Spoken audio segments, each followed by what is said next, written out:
যে রাষ্ট্র চালানোর একটা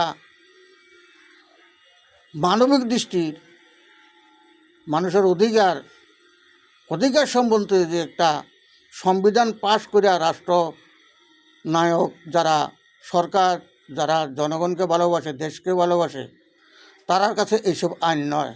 তাদের কাছে থাকবে আল্লাহর আইন। তারা নিজে কোনো আইন সৃষ্টি করবে না। তারা আল্লাহর আইনকে দেখে এবং আল্লাহর আইনকে রিসার্চ করে এবং কোরআন দেখে আইন পাশ করবে, জনগণকে রক্ষা করবে, দেশকে রক্ষা করবে। তার যে সরকার তার ভবিষ্যৎ চিন্তা করে ভবিষ্যৎ রক্ষা করবে এবং আখেরাত রক্ষা করার জন্য সংবিধান, আর আখেরাত রক্ষা করার জন্য রাষ্ট্রপ্রধান হওয়া, আখেরাতের জন্য এই দুনিয়ার জন্য, সমস্ত কিছুর জন্য, সবার জন্য সমান অধিকার, প্রধানমন্ত্রীর অধিকার, জনগণের অধিকার সম্বন্ধে কোনো আইন রাষ্ট্রে পাস হয় না।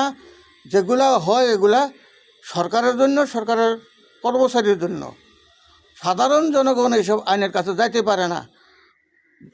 যদি যাইতে হয় তো অনেক টাকার বিনিময়ে আইন খরিদ করে ব্যবহার করা লাগে। তো আমরা এই সরকার দিয়ে আর কী হবে?